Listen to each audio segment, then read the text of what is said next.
Buenos días, tardes, noches, cualquiera que sea el momento en que estés viendo este vídeo.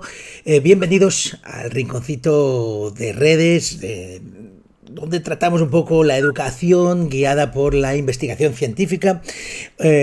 Nuestro efecto McGuffin, no de todos los días ni de todas las semanas, sino de vez en cuando, pero siempre con la mejor excusa para volver. La mejor excusa siempre son nuestros invitados e invitadas. Y hoy pues tampoco hay excepción en eso, porque tenemos con nosotros ni más ni menos que a Julián Palazón, doctor en Ciencias de la Educación, psicólogo y pedagogo, y bueno, un experto en el tema de las dificultades de aprendizaje y trastornos del lenguaje. Además, Julián lleva un blog magnífico que os recomiendo encarecidamente, como es el de dificultades específicas del aprendizaje.blogspot.com. Y allí tenéis recursos, comentarios a estudios de todo tipo relacionados especialmente con aquel alumnado que bueno, todos tenemos en algún momento ya no diría de la vida, sino yo creo que cada año, con ciertas dificultades o con dificultades graves a la hora de asumir el aprendizaje de eso que llamamos lectoescritura. Y hoy quiero zambullirme en este mundo que a mí me apasiona. Yo tengo que decir que en el tema de evidencias y en el tema educativo, el tema que más me ha fascinado siempre, será porque provengo de infantil, es el del aprendizaje de la lectura y la escritura, y es algo maravilloso cuando sucede en el aula, ¿verdad? Bueno, Julián, que sea bienvenido. Muchas gracias, es una presentación preciosa, Albert. Estoy muy agradecido y nada, me siento como en casa, muy contento de estar. Y nosotros de que hayas aceptado esta invitación y que nos des tu visión sobre todos esos aspectos que yo creo que son cruciales. Cuando hablamos de aprendizaje de la lectura, ¿estarás de acuerdo que estamos hablando de la madre del cordero? Sí, lo esencial. Lo más esencial, ¿verdad? Mira, voy a empezar con una fuerte, ¿vale? Y así ya nos ponemos en vereda. Es decir, ¿qué hacemos bien y qué hacemos mal en la escuela con la enseñanza de la lectura en los alumnos? Toma. Pues esta es realmente complicada para empezar. Vamos a empezar por lo que hacemos bien. Últimamente en los colegios estoy viendo que hacemos bien algunas cosas. Estoy viendo que se han ido dejando de lado, por ejemplo, los métodos globales, que los veo cada vez más marginales. Veo que es raro los profesionales que enseñan a leer a los niños partiendo de las palabras enteras, sin enseñar o tratando de que los niños extraigan las relaciones entre grafemas, entre letras y sonidos partiendo de una palabra. Los métodos globales se sabe que son aquellos que ponen la palabra entera como una mesa y querías con un dibujo la palabra mesa y querías que los niños se agarran que la M suena que la E suena E, que la S suena S y que la A suena A, que son métodos muy implícitos, durísimos para los que tienen dificultades. Los veo menos en los colegios. Veo también que se va tomando conciencia de que una enseñanza de calidad en la alfabetización puede reducir el riesgo de abandono escolar temprano en muchos niños. Y veo que, quiero decir, tengo este año, por ejemplo, todas las semanas 2 o 3 colegios con los que me reúno que quieren información sobre enseñanza de la lectura, y eso es simplemente pues mi percepción de que están preocupados por el tema. Yo creo que ya es importante que haya esa conciencia, que no siempre la ha habido. Cosas que se pueden mejorar. Claro, aquí lo de venir y desde fuera y criticar, pues siempre corre el riesgo de pegarse un reparo. Pero bueno, voy a intentar... Venga, atrévete. Primero, todavía se sigue enseñando a leer a los niños, a veces por sílabas, diciendo que esta es la SA, la SE, la SI, la SO y la SU, sin usar métodos que descienden a la enseñanza explícita de las correspondencias entre letras y sonidos, que enseñan cómo sonan las letras, que eso es ahora mismo ciencia básica, una de las cosas que hay que hacer sí o sí. Veo también que los programas de prevención de las dificultades en la lectura no siempre están bien entendidos en infantil, o bien porque la conciencia fonológica se trabaja sin saber para qué sirve, se trabaja para trabajarla sin un objetivo concreto, que es lo esencial, o porque otras habilidades como el desarrollo del lenguaje oral, el vocabulario, las habilidades narrativas, no hemos conseguido transmitir lo importantes que son para la futura comprensión lectora, por ejemplo. Y veo también quizás que hay una falsa concepción de una cosa que se llama madurez lectora, que es un problema porque los niños que tienen dificultades y persistentes no necesitan madurar, sino necesitan programas educativos intensivos, específicos, focalizados. Eso es una cosa que tenemos muy clara. Y es, madurar es un verbo horrible. Implica dejar las cosas al sol hasta que mejoren solas, y la madurez lectora pues no se espera, se crea. Y ahí es donde podemos trabajar un poquito más. Yo ya estoy con servilleta puesta así, como si hubiese ido al restaurante, y con cuchara, tenedor. Ya estoy disfrutando con esta primera respuesta, que además ya me has medio respondido la mitad de preguntas. O sea que vamos a extenderlas. Empiezo con esta última, la de la maduración. No hay que esperar a que el alumno madure. Y este sería, yo creo que el primer pecado que cometemos.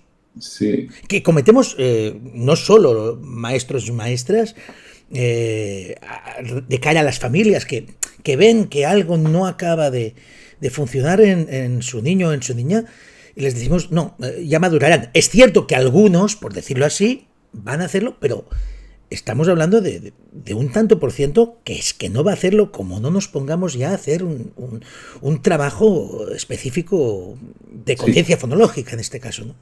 Sí, aquí muy interesante la pregunta. Bueno, lo primero es que hay que tener claro que la lectura es una habilidad cultural, que no se aprende por exposición, que no se aprende sin enseñanza. Es decir, no es como el lenguaje, que hay mecanismos en la evolución que han codificado genéticamente y nosotros aprendamos las palabras, el vocabulario. La lectura no funciona así. Es un invento cultural, como tocar el piano, bailar el tango o hacer una tortilla. Lo interesante de esto es que aquellos que no estén preparados para leer, que no lo estén, no necesitan tanto esperar como programas específicos que los preparen para leer. Que eso es... Por eso me gusta mucho el eslogan, que es de Pilar Sellés, que me gusta mucho, que es: la madurez lectora no se espera, se crea. Sí es verdad que sí que hay una madurez lectora, es decir, hasta que yo no soy capaz de entender que las palabras están hechas de sonidos pequeños, intercambiables, manipulables, hasta que no digo que escucho sopa, lupa, enfoca, es difícil que me enseñes que la S suena que la D suena y que la F suena, porque en las etapas más emergentes, las primeras, leer es poquito más que una serie de dibujitos, las letras, ensamblarlos con sus fonemas. Claro, pero entonces aquellos niños que te dicen que lo primero que escuchan en sopa es la so, o lo primero que escuchan en lupa es la lu, no necesitan madurar. Necesitan programas específicos, como tú has dicho, de conciencia fonológica, que rompan el lenguaje de forma estructurada y lleguen al fonema. ¿Por qué?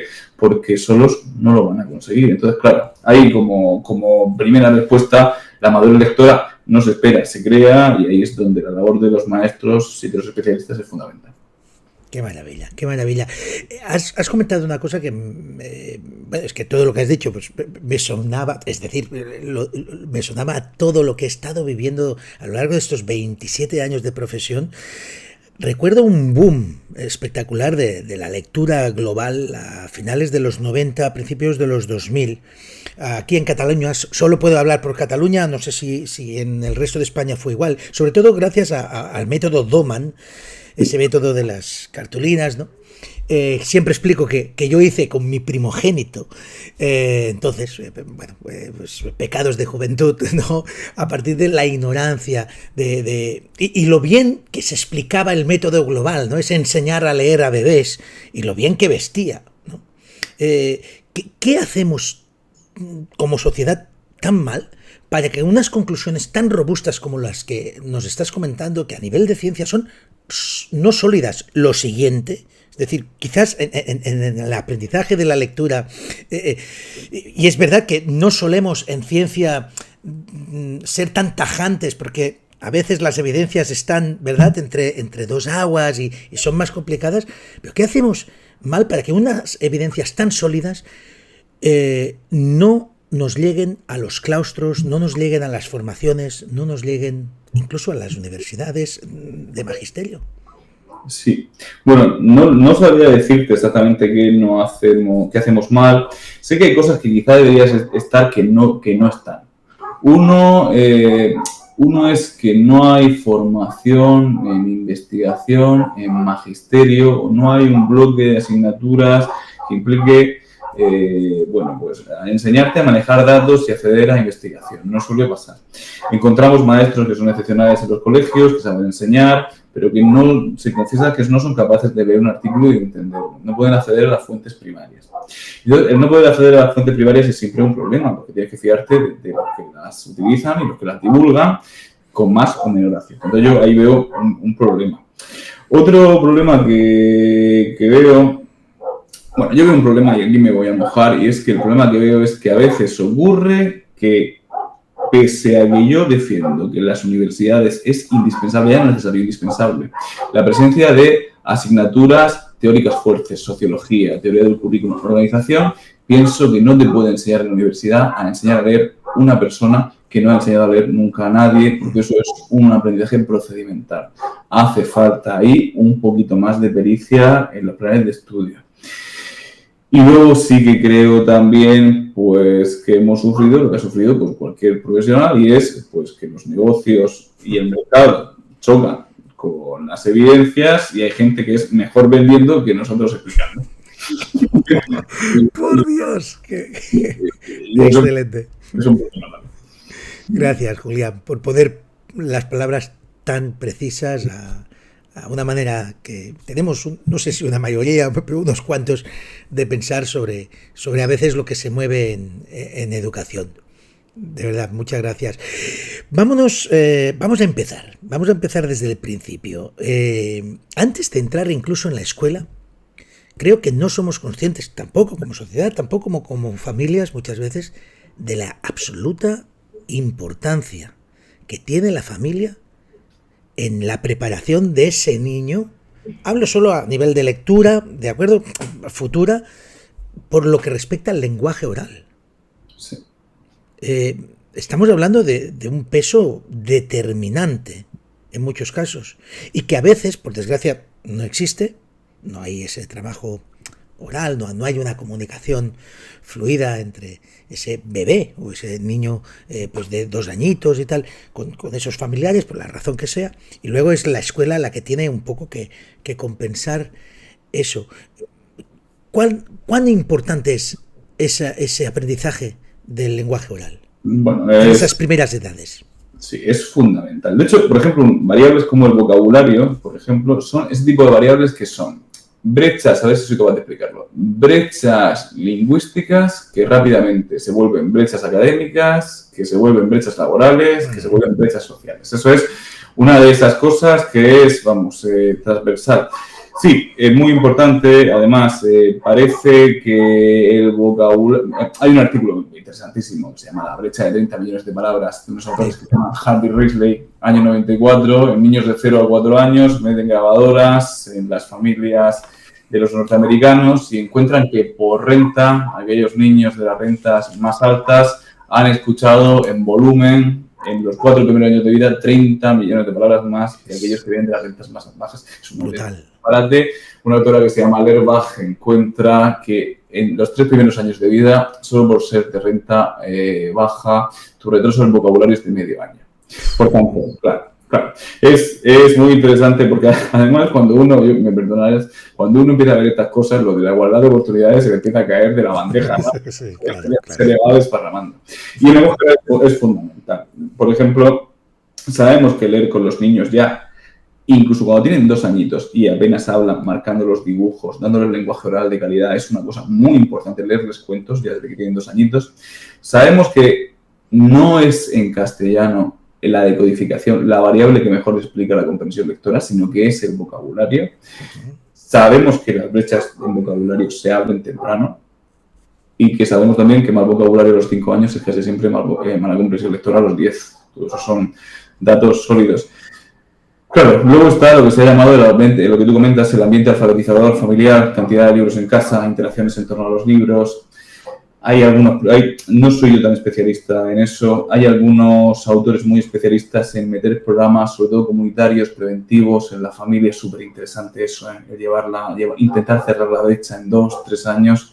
Muy importante, Albert. Yo creo que muchas veces no nos damos cuenta de que cuando los niños entran en 3 años ya hay brechas difíciles de cerrar y el lenguaje oral es de esas que yo creo fundamentales, tal y como tú dices. Es así, es así. Y ahora ya tenemos a ese niño, esa niña en la escuela. Nos llega, pues, bueno, podemos incluso ir antes a la guardería, ¿no? Y antes de entrar en la escuela propiamente, y detectamos ya entre los 2 y 3 años ese retraso en la adquisición de ese lenguaje oral. Hay una pregunta que creo que es fundamental en todo esto. ¿Tenemos los maestros que esperar a un diagnóstico oficial? Ya tenemos claro que la maduración no. ¿O sería bueno hacer prevención? Y es decir, sin etiquetar, sin decidir si el niño tiene o no tiene tal, empezar ya a hacer intervención. Sí, hombre, taxativamente no habría que esperar nada. De hecho, aquí es una cosa interesante. Hay un estudio de una autora que se llama Stephanie Alotaiba que los enseña a leer a todos los niños, a todos, con un programa bien fundamentado, exquisito, de máxima calidad. Y cuando los enseña a leer al primer trimestre, pese a que el programa es de calidad exquisita y tiene muchos recursos, en el primer trimestre hay un grupito de niños que se le queda atrás. Y con ese grupito de niños que se le queda atrás, hace 2 grupos. Y a un grupo le da la respuesta educativa ya, inmediata, intensiva, focalizada, en el primer trimestre. Y al otro, Albert, va a esperar 2 meses nada más. 2 meses solo. Pues esperar solo 2 meses abre una brecha que se abre al final del año. Y eso que ya no se cierra. Es decir, nosotros estamos esperando 2 años, no 2 meses. Ese es el gran problema que tenemos. Y eso es lo que vamos arrastrando a lo largo. Bueno, nosotros no. Los maestros nos quejamos mucho, pero es verdad que quien lo va arrastrando realmente es el alumno durante años. Sí, y aquí decimos, yo por ejemplo, a mis alumnos en la universidad les intento decir, mira, hay que pasar de modelos antiguos, que primero los enseñan a leer a todos o trabajan con todos el lenguaje oral con prácticas que no se saben si están fundamentadas.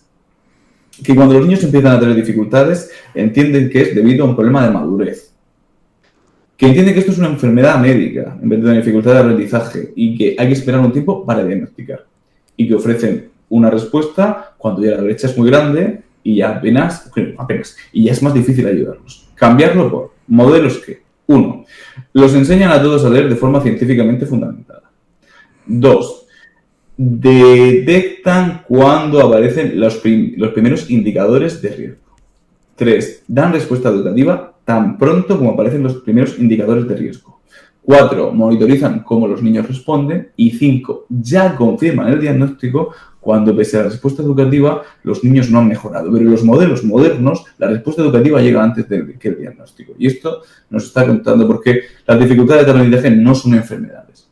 Son problemas problemas de aprendizaje graves y persistentes para aspectos culturales concretos. Y esto es un problema, no es una enfermedad médica. Mira, si me permites, hay una analogía que yo les intento meter a ellos por desafiarlos un poco. Yo le digo, imaginad que en esta clase ya nos hartamos de la lectura y vamos a empezar a tocar el piano. Y vamos a venir todas las tardes de 1 hora a tocar el piano. Y al final, y dentro de 2 semanas, os voy a hacer una evaluación. Y cuando os evalúe, me voy a encontrar una campana de Gauss en esta clase. La gran mayoría de vosotros con el piano, ni muy bien ni muy mal. No es que sean unos grandes pianistas, pero bueno, más o menos lo van cogiendo. Hay un porcentaje, por eso la curva, la campana se me estrecha y no se siente, que son excepcionales con el piano. Se quedan con las melodías, tienen unos dedos ágiles, tienen ritmo. Y ahora hay unos cuantos que por lo que sea están biológicamente mal predispuestos para esto del piano. Las letras les suenan todas iguales, aporrean el piano con los dedos. Pues en vez de decir, a partir de mañana os vais a quedar media hora más conmigo y os voy a dar un programa intensivo, focalizado, para ayudaros a tocar el piano, lo que voy a decir es que no estáis maduros. Y me voy a esperar un par de años. Y cuando los demás estén tocando a Tchaikovsky, entonces voy a decir que tenéis una cosa que se llama Dixpiano. Y entonces cuando tú estés tocando la granja de mi tía y los demás estén a 4 manos tocando obras complejas, a ver quién cierra esa brecha. Entonces les digo, cambiar piano por lectura y cambiar Dixpiano por dislexia y tenéis lo que estamos haciendo. Que es un poquito la idea, que es un poquito la idea de lo que yo estoy viendo. Correctísimo, correctísimo. Ya que has nombrado uno de los grandes elefantes en la habitación, que es el de la dislexia, primero dejemos claro que la dislexia existe, porque hasta en eso en eso, porque es que, a ver, los humanos a veces nos aburrimos mucho y tenemos que sacar polémica de donde sea. Y la Tierra es plana, y las vacunas matan y no curan, y la dislexia no existe. Podemos afirmar científicamente que la dislexia está ahí, o al menos es una manera de catalogar a un tipo de trastorno en el aprendizaje de la lectura. Sí, bueno, si la dislexia se define como una dificultad grave y persistente, que se hereda una mala predisposición biológica para aprender a leer, taxativamente sí. Lo que pasa es que no se ha entendido bien este debate, que a mí me interesa mucho. Porque hay gente que no ha dicho que la dislexia no existe, sino que ha dicho que quizá el término dislexia no ayudaba, que no es exactamente lo mismo. Okay. Hay gente que ha dicho, ojo, cuando estás hablando parece que estás diagnosticando una enfermedad que es determinista, y la explicación de que hay unos malos genes que dan lugar a un mal cerebro, que dan lugar a una mala lectura, no se sostiene con los datos. La dislexia es una dificultad de aprendizaje de origen multicausal, cómo te enseñan a leer, el ambiente alfabetizador de tu casa, tu persistencia ante la tarea, interacciona con los genes que tú heredas y en ocasiones da lugar a dificultades graves y persistentes para leer. No es una enfermedad. Entonces hay gente que ha dicho, ¿por qué no hablamos de dificultades de aprendizaje de la lectura en vez de dislexia? Porque así la gente no entiende como una enfermedad. Y ese ha sido el debate que ha llegado a la gente en la prensa a decir, hay quien dice que la dislexia no existe. Ahí estamos. No es cierto. Sí existe, claro. Nadie serio duda de que hay personas que heredan una dificultad grave y persistente para aprender a leer y que necesitan una respuesta de calidad. Lo que sí se ha dudado es de si el término era el más adecuado. Yo tengo por aquí un artículo de Eliot, un libro de Eliot y Grigorenko que se llama El debate de la dislexia. Fíjate qué altura moral. 2014 sacan el libro, dicen que la dislexia no les parece un buen método. 2024 hacen la reedición y ahora dicen que sí. Qué maravilla. Eso es lo que más me gusta en la ciencia, tengo que decirlo. Sí, no, es que hay mucha gente que esto le provoca mucha intranquilidad, ahora dicen una cosa, ahora dicen la contraria. Y yo digo, eso es la esencia de la buena ciencia, el ser capaz de rectificar lo otro, es fe. Esa maravilla de altura moral, de decir, exacto, yo lo que intento es tomar las mejores decisiones que puedo con los datos que tengo y soy capaz de decir, ahora tengo los datos que me indican que quizá el término pueda ser útil si lo explicamos mejor. Exacto. Lo que dicen ellos. Bueno, muy interesante. Qué maravilla, qué maravilla. Por cierto, hablando de cosas que se malentienden de la dislexia, yo creo que a nivel popular, si preguntas a incluso a maestros y maestras, ¿cuál sería el componente o la característica más obvia de alguien con dislexia? Te diría que es que giran las letras. Eso es, sí. ¿Verdad? O que cambian las letras de posición o las sílabas de posición. ¿Estamos hablando de un mito en este caso? Sí que estamos hablando de un mito. El rotar las letras, escribir o los números, no es el indicador de dislexia que estamos buscando. La dislexia es una dificultad grave y persistente para decodificar, para leer de forma precisa, fluida, rápida y sin errores.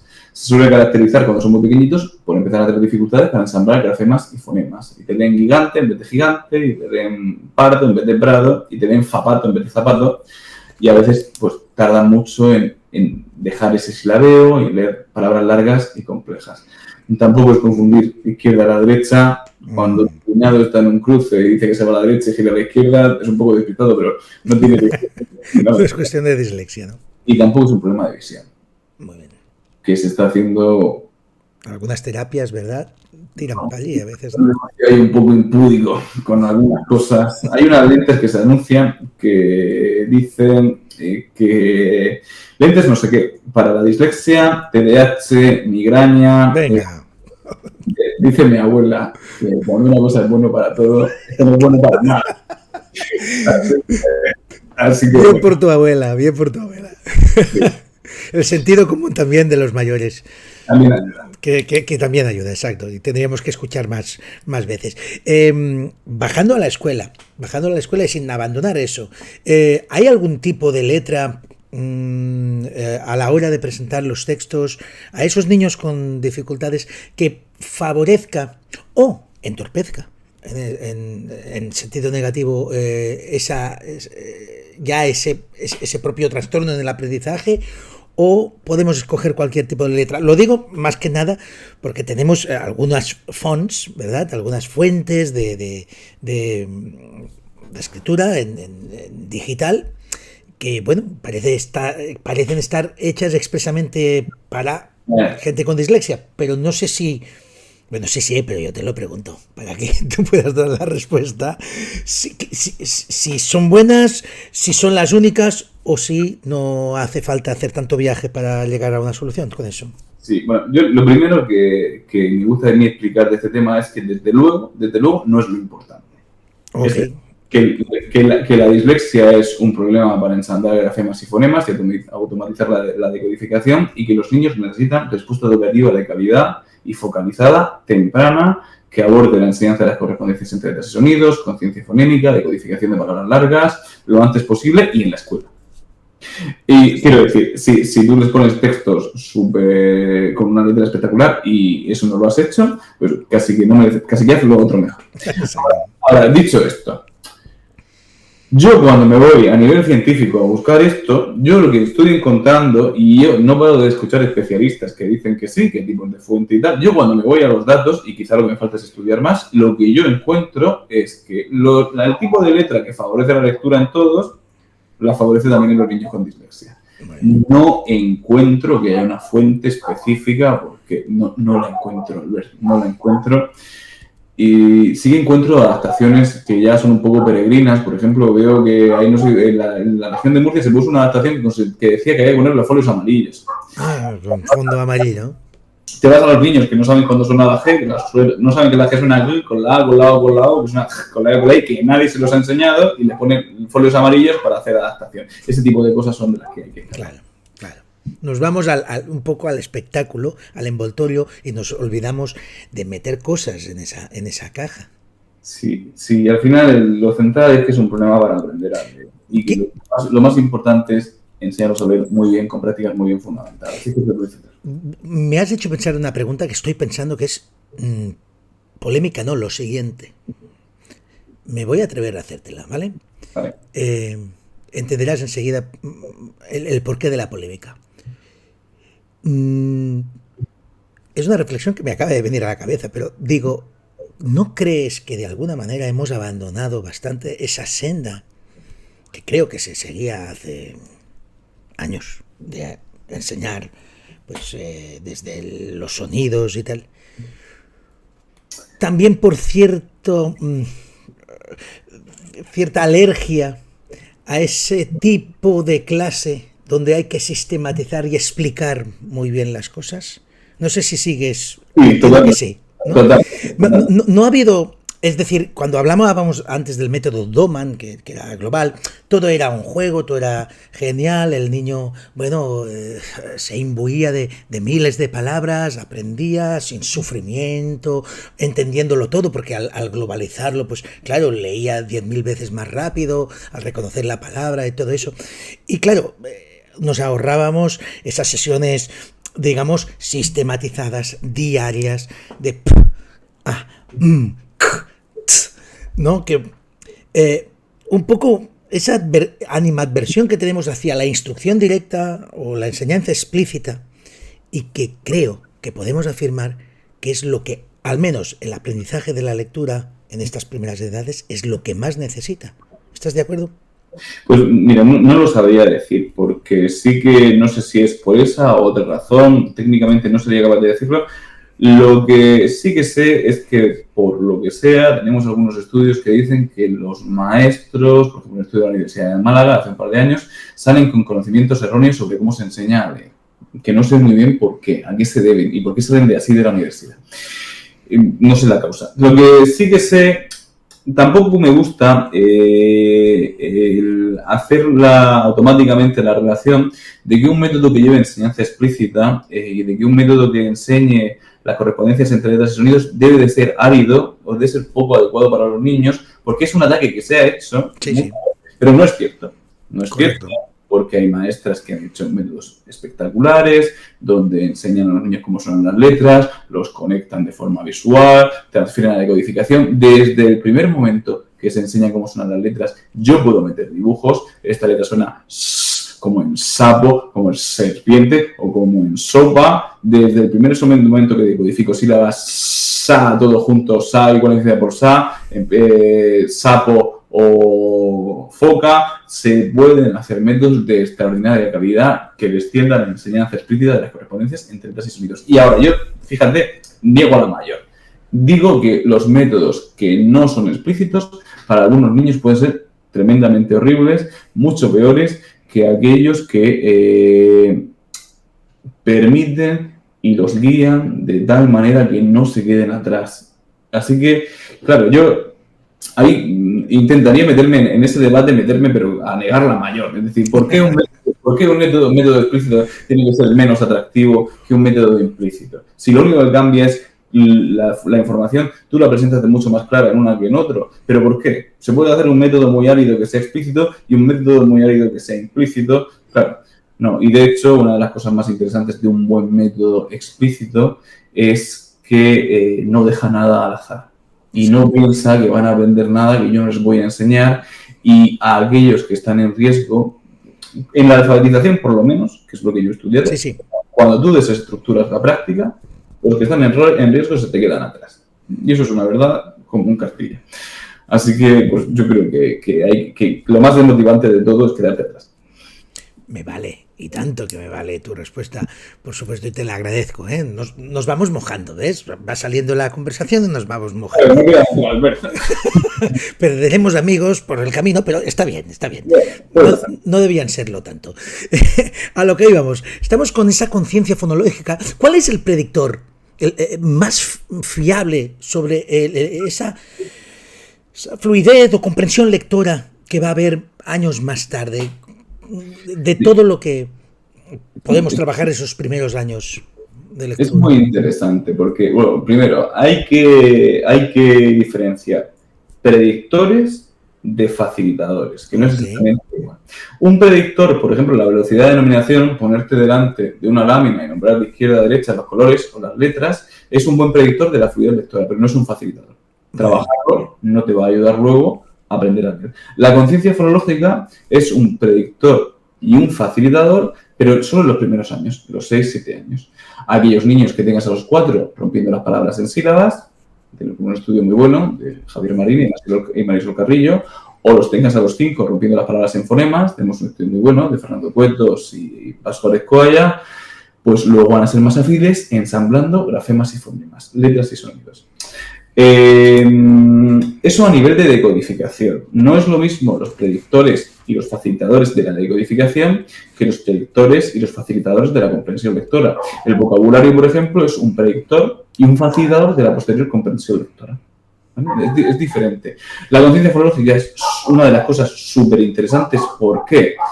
Porque rompe el lenguaje oral en segmentos cada vez más pequeños, las frases en palabras, eso se llama conciencia léxica, las palabras en sílabas, conciencia silábica, luego las palabras en fonemas, conciencia fonémica, y cuando el niño te dice que escucha en sopa, el lupa, en foca, lo tienes a punto de caramello para decirte que esta que es la S suena que esta que es la F suena.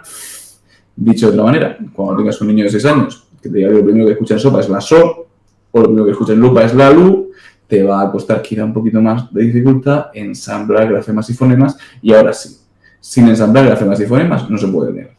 Tú ya enséñalo como quieras, pero sí, no puedes leer palabras que no has visto nunca si no conviertes letras en sonidos, eso es así. Así de claro, así de claro. Siguiendo con la conciencia fonológica, todo ese aprendizaje, lo tenemos muy claro en infantil. No sé si en ciclo inicial, en primero y en segundo, no se pierde eso. Es decir, incluso diciendo que necesitamos más conciencia fonológica y vamos a seguir insistiendo en que es la base donde empieza todo en la escuela, por decirlo así. Es verdad que si conseguimos una escuela que, digamos, se sensibiliza hacia esa cuestión, lo tiene claro hasta los 5 años. Pero cuando hacemos el salto a primaria, también se pierde, eso se acabó. Entran los libros de texto, el niño o la niña ya debe leer. Otro tema interesante que te voy a preguntar, pero antes quisiera decirte si esa conciencia fonológica deberíamos alargarla, ese trabajo, deberíamos alargarlo también en primero y en segundo de ciclo inicial. ¿Y por qué? Sí deberíamos alargarlo. Bueno, primero, yo lo primero que suelo decirle a los maestros, parece que hay, por ejemplo, el último metaanálisis que tenemos de esto, parece que hay datos de que una vez que los niños están alfabetizados, la conciencia fonológica ayuda a trabajarla ya con letras. Es decir, que eso es una cosa interesante. Tú puedes trabajar la lectura, la conciencia fonémica, en este caso, la conciencia de los fonemas para prepararlos para leer, o puedes trabajar la conciencia fonémica ya conectado dentro de tareas de lectura. Por ejemplo, ya sabes, imagínate que tenemos unos niños que la letra L, esta letra que es la L suena L, y a veces está en medio de las sílabas, como en esta, A, todo junto, CLA, y a veces está en medio, al final, como esta, A, L, todo junto, CAL. Te voy a decir 3 sonidos, los vas a ordenar en tu cabeza, y luego vas a llevar mucho cuidado de escribirlo, llevando cuidado de que la L quede en medio. Eso es una tarea de conciencia fonémica para que tomen conciencia de los sonidos que componen las palabras y eliminen los errores en las trabadas. Y lo transferimos a escritura. Se puede hacer, no es que se pueda hacer, es que científicamente es muy recomendable que se hagan ejercicios de integrar y segmentar los sonidos de las palabras, pero ya acompañados de letras. Una vez que leen, yo la conciencia fonémica la trabajaría con letras, porque es interesante. Y otra cosa que es quizá importante es, ¿por qué es importante? Pues es muy importante por varios motivos. Uno, porque la conciencia, sobre todo el último nivel, podríamos hablar de conciencia fonológica con 3 escalones, conciencia léxica, rompo las frases en palabras, que me ayuda a conciencia silábica, romper las palabras en sílabas, y que me ayuda a llegar a la conciencia fonémica, romper las palabras en fonemas, y esa es la esencial. Trabajo de conciencia fonémica me ayuda, 1, a representar los fonemas que componen la estructura interna de la palabra, 2, a discriminar aquellos fonemas que tienen punto y modo de articulación cercano, 3, me ayuda a automatizar las relaciones entre letras y sonidos. Vamos a poner un ejemplo. Imaginad que un niño tiene que escribir la palabra foca. ¿Qué es lo primero que tiene que hacer cuando tiene 6 años? Pues mentalmente aislar el primer sonido de foca y al escribir y luego ensamblarlo con su grafema. Si no tiene esa capacidad de ir tomando conciencia de cada uno de los fonemas para luego ensamblarlos con su grafema, pues no podrá escribirlo. Así que es muy importante. El trabajo con ella es indispensable. Y ahora entramos en una de las preguntas clásicas siempre que se habla de lectura. Vamos a ver, Julián, según tu parecer, tu opinión, todo el saber que tienes alrededor del hecho del aprendizaje, ¿tienen que acabar los niños y las niñas infantil, antes de pasar a primaria, sabiendo ya leer, entendiendo el leer, no en su acepción más general de comprensión, sino descodificando? ¿O no tenemos que sufrir porque un niño o niña nos llegue a primero sin aún estar en un nivel de alfabetización pues suficientemente bueno como para que vaya juntando o al menos silabeando? ¿Nos debemos preocupar por ese niño o niña, o no hay que correr en infantil con ese tema específico?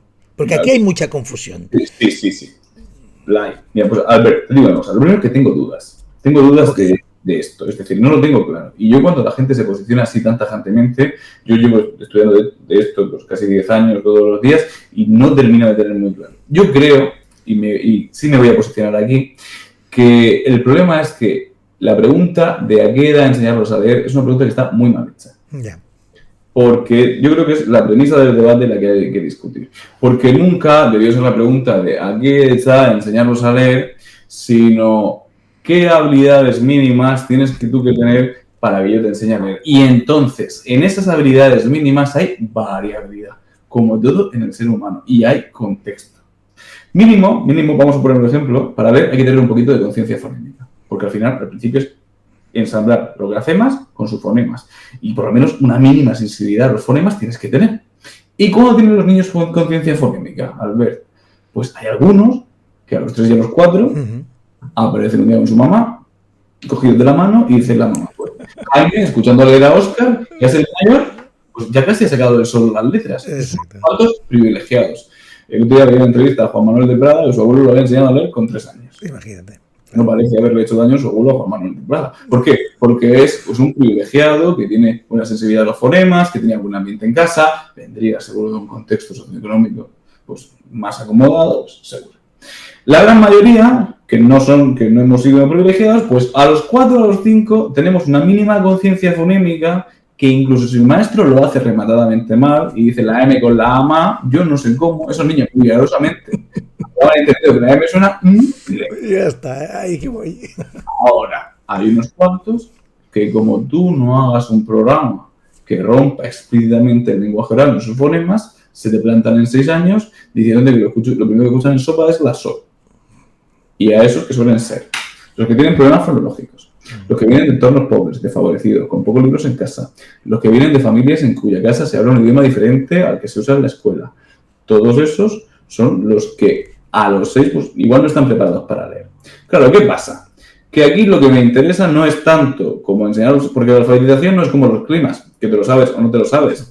Si no te enseño a leer, pues se acabó la escolaridad. Entonces, quizás lo que no me interesa, y aquí es donde yo sí que plantearía el debate, no me interesa tanto enseñar a leer al 75% bien, sino hacer prácticas que faciliten la alfabetización de todos y que se dejen a los mínimos atrás. Entonces, ¿cuándo habría que enseñarlos a leer? Pues yo creo que cada colegio debería, alfabetizar, o sea, primero, evaluar con qué nivel llega su alumnado para la alfabetización.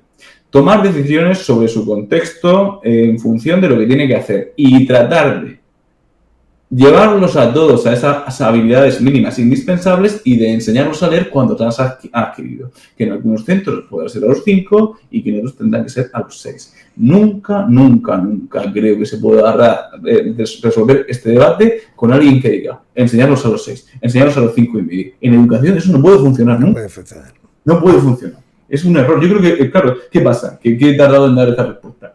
No cabe en un tuit. Ya. ¿Cómo lo hacemos para explicarlo así? Pues es difícil, es más fácil decir, pues es que en primero de primaria ya está. Pues no, es que hacerlo bien hecho implica más matices. Muchos más, que es lo que son los que nos aporta la ciencia. Claro, la ciencia, la reflexión, la experiencia, la investigación, todo lo que es conocimiento, es muy difícil meterlo en un tuit. Y por eso hay tuiteros que triunfan aún aportando poco, por decirlo, mucho ruido y poca sustancia, ¿eh? No hablo solo del mundo educativo, ni mucho menos. Todos tendemos de vez en cuando a simplificar cosas que son complejas. Inevitablemente. Te propongo un reto así ya de recta final, ¿vale? Así yo hago un poco de copión, ¿vale? Te voy a copiar, te voy a mirar por encima del hombro, ¿vale? Te propongo como un reto juego, ¿vale? ¿Juegas? Sí, juego, claro. Va, estamos en casa, ¿eh? Estamos en casa. Bien, hemos hablado de sistematizar, hemos hablado de trabajar firmemente durante el infantil y primaria. ¿Te parece que podamos destacar algún aspecto, o dos, o tres, los que quieras, por etapas, por ciclos, por cursos? A ver, te lo pondré I3, I4 y 5, si te parece, y luego jugamos al ciclo inicial, ciclo medio y ciclo superior. ¿Y qué aspectos crees que, evidentemente, siempre teniendo que los anteriores han sido aprendidos por ese alumnado, ¿vale? Y si no, hay que repasarlos, y por tanto van primero, ¿no? Vámonos a I3, en esa conciencia fonológica. ¿Cuál crees que serían los ejercicios, las estrategias o los conceptos, por decirlo así, que a trabajar más importantes? Yo partiría, fíjate lo que te digo, del modelo de visión simple o modelo simple de lectura. Y entonces lo que yo les diría es que en todos los cursos, y si me permites te voy a modificar un poquito el juego. Sí, modifica lo que quieras. En todos los cursos vamos a hacer dos cosas. Algo que contribuye al desarrollo del lenguaje oral y algo que contribuye a la decodificación. Porque las dos van a multiplicar una por otra y te van a dar la comprensión lectora. Genial. ¿Qué hacemos en 3 para favorecer el aprendizaje de la decodificación? Pues como igual estamos en un centro que no tiene muy buen nivel lingüístico, vamos a ayudarlos a romper las frases en palabras. Eso se llama conciencia léxica. Vamos a empezar por lo más básico. Y ahora, todos los días, vamos a contarles un pequeño cuento y le vamos a hacer preguntas que impliquen las más sencillas, nombrar cosas, después un poquito más difícil describir, luego inferir y explicar algo. Y si puedo, le cuento alguna historia con apoyo visual y que nos la recuenten con un poquito de apoyo visual. Eso en 3. Muy bien, genial. Estamos en I3, damos el salto a I4. Pues ahora, pues esos cirujanos de educación infantil rompen el lenguaje oral un poquito en trozos cada vez más pequeños para la decodificación. Y entonces, como vamos camino del fonema, empezamos a romper las palabras en sílabas, conciencia silábica. Ese clásico, ¿no? Exactamente, porque nosotros tenemos que llegar al fonema para ensamblar letras y sonidos. Pero bueno, vamos a dar un pasito previo por si alguno se nos queda atrás. Y ahora, de forma paralela, vamos a meter 3 palabras de vocabulario explícito todas las semanas a través de un cuento, términos cuantitativos, mayor, menor, quitar, añadir, términos espaciales, delante, detrás, términos temporales, temprano, tarde y pronto, palabras abstractas, complejas, importantísimas para manejar información. Y todas las semanas le vamos a contar una historia de entre 40 y 60 palabras con apoyo visual y nos la va a recontar con mucho apoyo visual al principio y luego cada vez con menos apoyo visual. Y tenemos por un poquito. Qué bonito, qué bonito. Yo, en mi etapa de infantil estuve 12 años ejerciendo, bueno, lo de picar palabras, ¿no? Lo de picar sílabas, íbamos que volábamos, ¿eh? Se hacían expertos, estaríamos ahí. En ese punto, ¿no?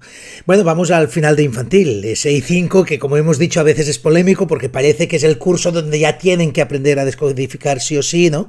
Y afortunadamente yo creo que en la mayoría de casos eso se produce, sobre todo si ha habido un trabajo, como hemos dicho, sistemático y adecuado en los anteriores años, pero bueno, puede pasar que no lleguen, no debemos preocuparnos en exceso ni volvernos locos, pero ¿dónde vamos en I5? ¿Dónde ponemos el acento?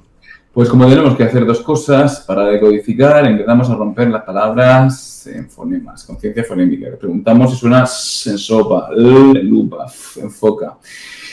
Y al final, con un método estructurado y sencillo, al final de 5 años, podemos enseñar las vocales y letras que tengan 3 características. 1, que se puedan alargar, que son más fáciles de representar. 2, que sean frecuentes, y 3, que sean unívocas, que no puedan sonar de varias maneras. Entonces podríamos presentar al final, ensamblando grafemas y fonemas, pues las vocales S, L, M y N. Y todo el trabajo, para la parte del lenguaje oral, todo el trabajo de vocabulario y el contado y recontado de historias con apoyo visual, lo mantendríamos. Y entonces habríamos durante 3 años trabajado el lenguaje oral de forma muy sistemática, y habríamos roto el lenguaje oral hasta llegar al fonema y los habríamos enseñado a ensamblar grafemas y fonemas. Y los tendríamos preparados ya, muy preparados, o medio leyendo ya, o muy preparados para leer. Déjame recordar esos años en infantil, cuando sucedía ese momento, ¿no? Donde juntaban por primera vez, ya leyendo, esa P con la A, pa, esa M con la A, ma, ese principio tan duro al principio, ¿no? Tan lento, pero donde ellos mismos iban construyendo, luego, utilizando la palabra, ahora sí, constructivismo en el mejor sentido, y donde sacaban la deducción y donde ya introducir los siguientes fonemas ya automatizaban esa sílaba, porque ya habían pillado el truco de juntar un sonido consonántico, en este caso con el vocálico. Qué bonito. Es de verdad, siempre lo he dicho, es uno de los momentos más bonitos que he vivido nunca como maestro. No lo digo ni por sonar cursi, es que es verdad, es algo precioso. Y las familias además lo viven con especial emoción. Entonces es un momento genial. Estoy trabajando últimamente en la alfabetización del alumnado con discapacidad intelectual, y también es una cosa, Albert, yo no sé qué tiene eso, sí. yo no sé eso que tiene, pero es precioso, es una cosa preciosa. Tienes toda la razón. Y además el coger a un niño que por sus problemas cognitivos no consigue acceder a una cosa tan importante cultural como es la alfabetización, y usar medios técnicos, tu racionalidad, que al final tu racionalidad es lo mejor que tú tienes como ser humano, lo menos primario, para abrir esa puerta, palmo a palmo, y tratar de que ese niño tenga un acceso a la cultura que no tenía. Yo no sé qué tiene eso, pero es una cosa maravillosa, y lo dice el bolero, el que lo probó lo sabe. algo tiene eso. Sigamos al ritmo de bolero, si te parece, y vamos bailando hacia ciclo inicial. Entramos en la primaria. Hemos dicho que no deberíamos abandonar ese trabajo de conciencia fonológica, aunque ya claramente ligado a las letras. Ya lo hacíamos en P5, en I5 ahora, pero primero y segundo no abandonarlo. Claves para primero y segundo. Quizás es momento de, aparte de consolidar todo lo que llevamos anteriormente, empezar a ganar fluidez, o aún es demasiado pronto.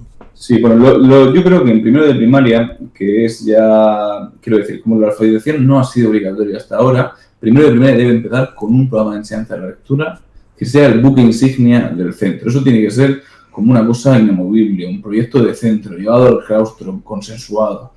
Y entonces ese programa, a nivel técnico, tiene que, todos los días, revisar las correspondencias entre letras y sonidos ya adquiridas antes de enseñar las nuevas. Centrarse en enseñar sobre todo los sonidos más que el nombre, aunque es bueno enseñarlo todo. Enseñarlos a decodificar, marcando las letras con el dedo y conectarlas sin cortar la fonación. Secuenciando los grafemas muy bien y tratando de que los niños ni lean ni escriban grafemas cuyas correspondencias yo no he enseñado explícitamente, metiendo vocabulario y comprensión de forma transversal. Y esto es una cosa que es políticamente incorrecta, pero metiendo un cribado al final del primer trimestre de primero de primaria, aislando quienes se quedan atrás y metiendo un desdoble como medida ordinaria en grupo pequeño, reducido, para dar respuesta educativa rápida, focalizada, como medida ordinaria, sin diagnóstico, a aquellos que se empiezan a quedar atrás. Y yo creo que ese engranaje es un engranaje muy, muy clave para que el centro tenga una alfabetización de éxito. Entonces, primero no nos podríamos ir sin eso.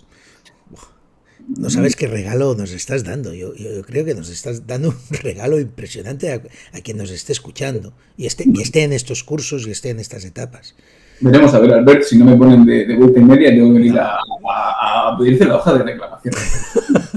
No, quien lo haga no sabe de la misa a la mitad, lo siento, lo digo así de claro. Me mojo hasta el cuello y hasta más arriba de la cabeza, si hace falta.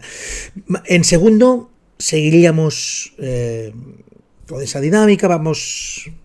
Sí, en segundo, bueno, es muy importante que no hemos hablado ni del conocimiento ni del vocabulario, pero hay una cosa que es muy interesante y es que, hay un autor hay un libro que es un libro delicioso que se llama The Knowledge Gap de Wexler, que es un libro básicamente que dice que los problemas en comprensión lectora en Estados Unidos son problemas de conocimiento.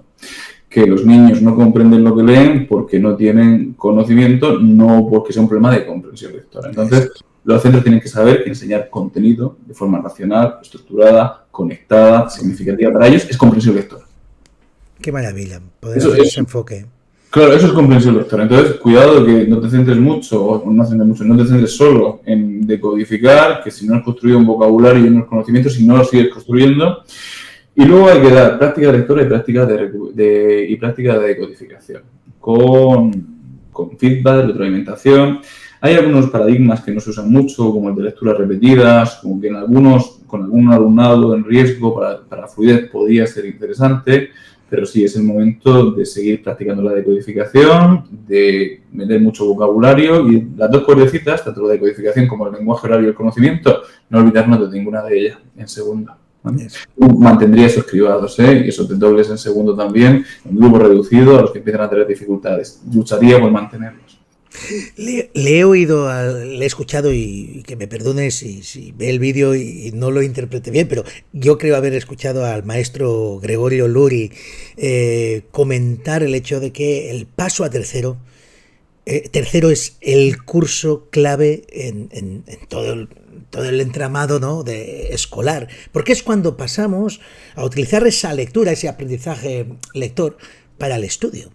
En ese sentido, me pareció una reflexión brillante como las que siempre hace don Gregorio, ¿no? Entonces, en tercero y en cuarto, ¿cuál sería el enfoque? ¿Dónde ponemos el foco? Sí, aquí interesante. Bueno, me gusta mucho la frase, porque lo que dice Gregorio Luri es todo lo que tú has dicho, y la frase que él usa a veces, yo espero no equivocarme, es: hay que pasar de aprender a leer para aprender. Muy bien.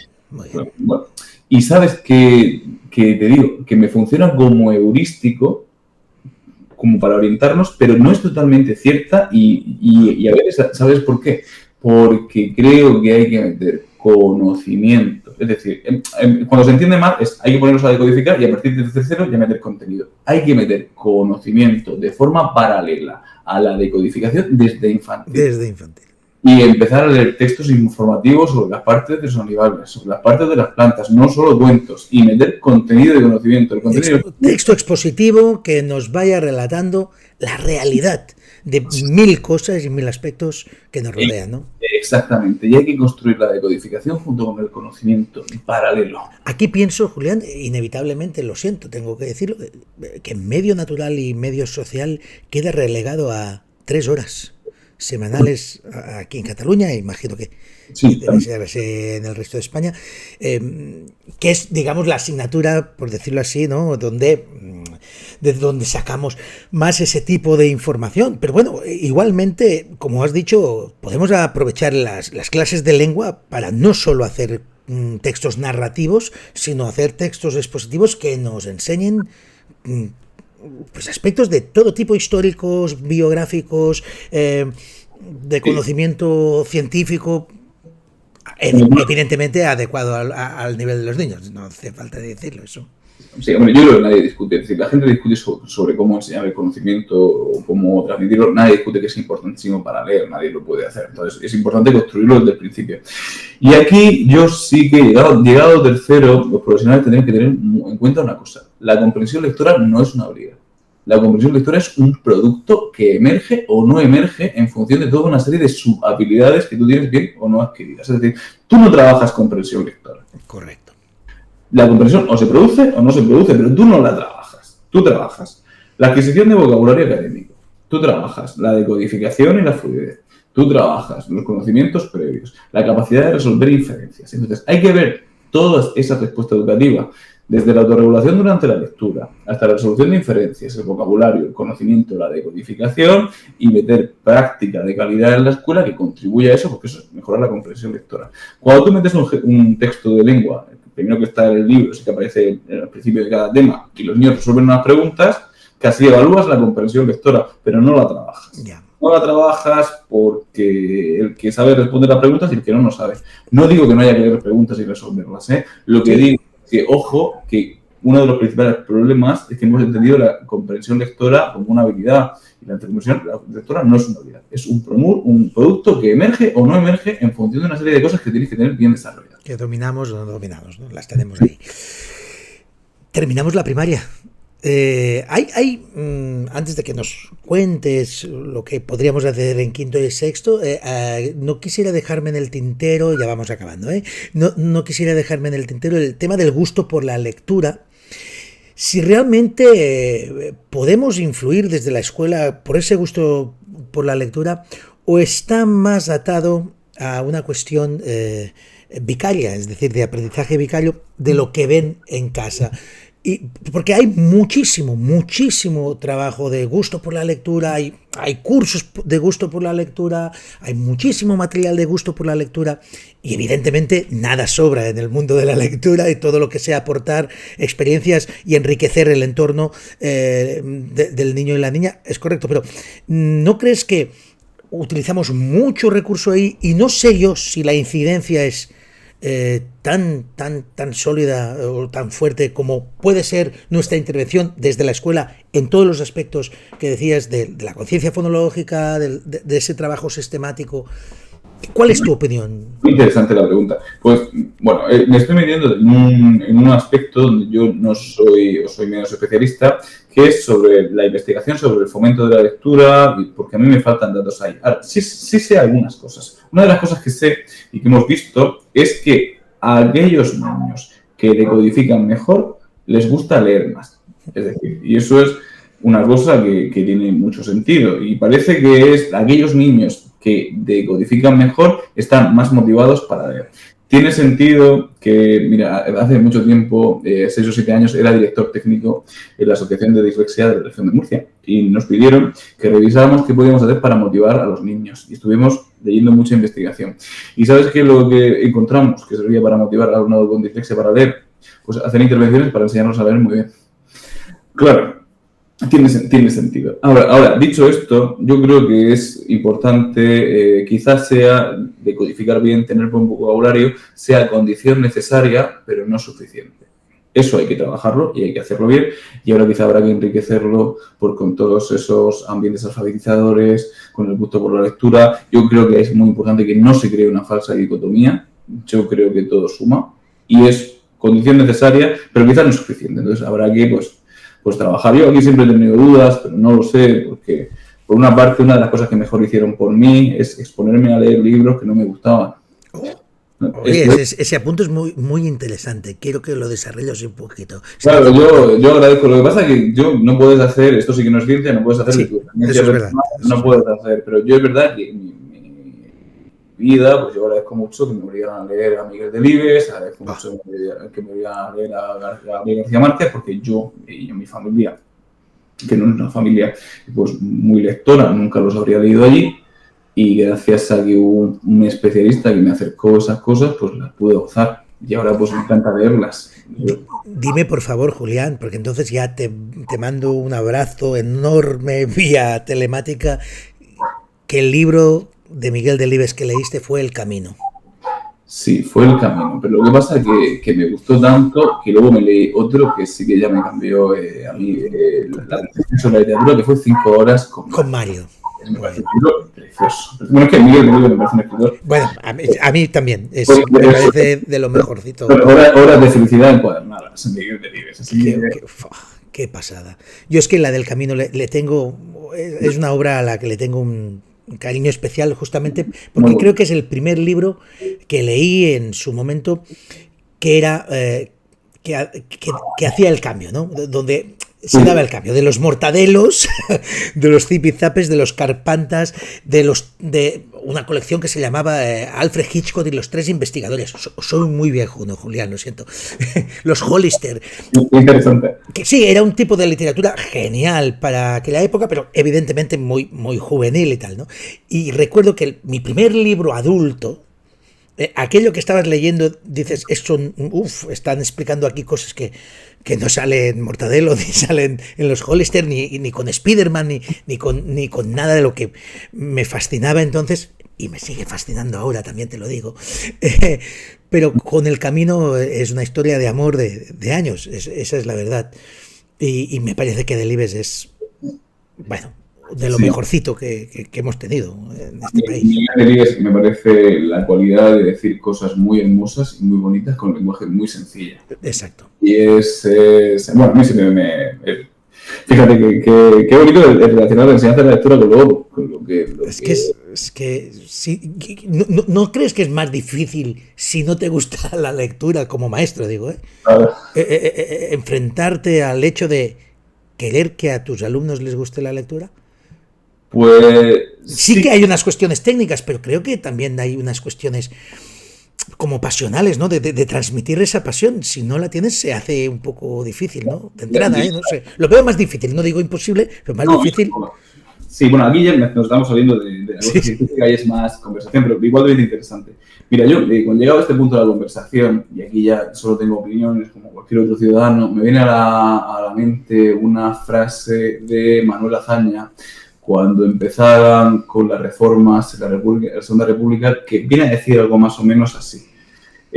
Da igual casi las reformas que hagas, porque mientras que no subas el nivel cultural de los maestros, no. Y entonces, claro, yo a veces pienso, si tú tienes que transmitir cultura, quizás sea un poco inevitable tener un poco de amor por la cultura, el apreciarla, de entender que es algo elevado, que hay que transmitirlo, es posible, o sea, que es algo muy... Parece intuitivo, al menos. Aunque la ciencia nos demuestra muchas veces que muchas ideas intuitivas no... Claro, no es posible que luego haya maestros que enseñen muy bien a leer, solo un conocimiento técnico, sin realmente un amor por la lectura, pues seguramente los puede haber. bueno, nos hemos permitido este paréntesis romántico, ya que hablábamos de gusto por la lectura, pues nos permitimos este paréntesis nada científico, muy personal, ¿no? Muy de autobiografía.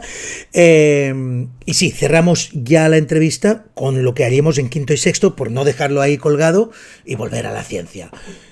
¿Qué nos recomendarías en ciclo superior? Bueno, en quinto y sexto, para tener buena comprensión lectora, es muy importante primero decodificar bien y que nadie se engañe. Aquellos niños que siguen teniendo dificultades para decodificar pueden beneficiarse en quinto y en sexto también de prácticas que manipulen los sonidos, los enseñen explícitamente, los transfieran a la decodificación de palabras largas, y eso es una cosa que en una porción del alumnado aún se tiene que hacer.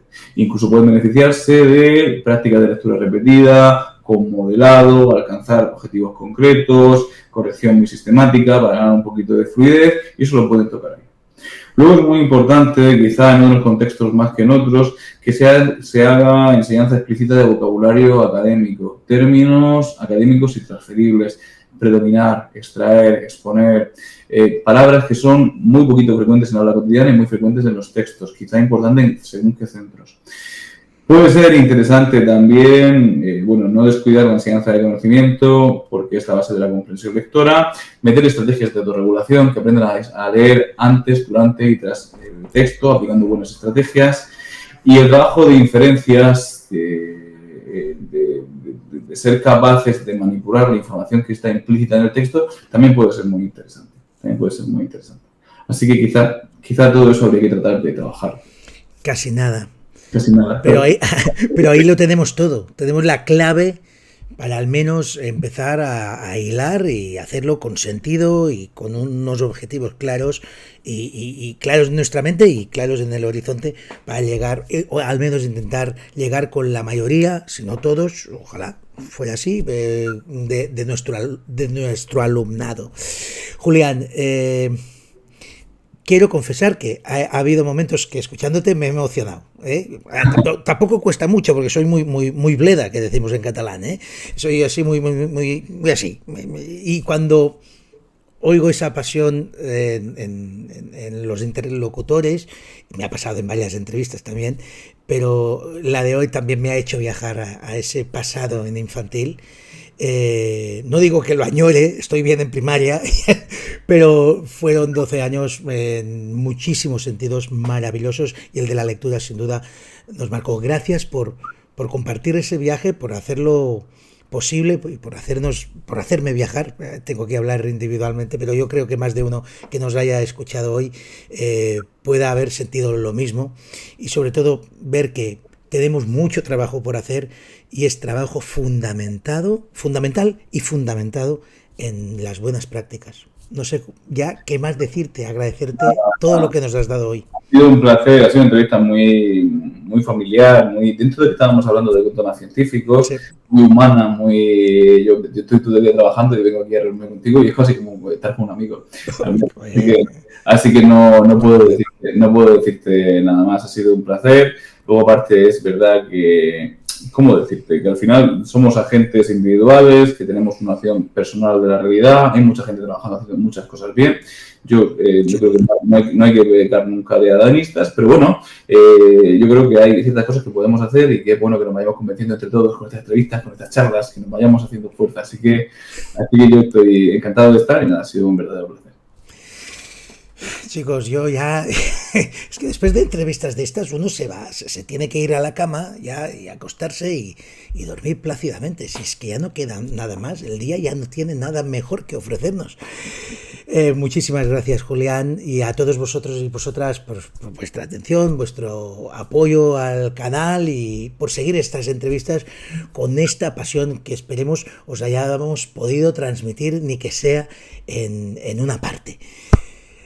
Despidiéndonos hasta la próxima cita desde el McGuffin Educativo. Gracias, Julián. Gracias a todos. Hasta la próxima. Adiós.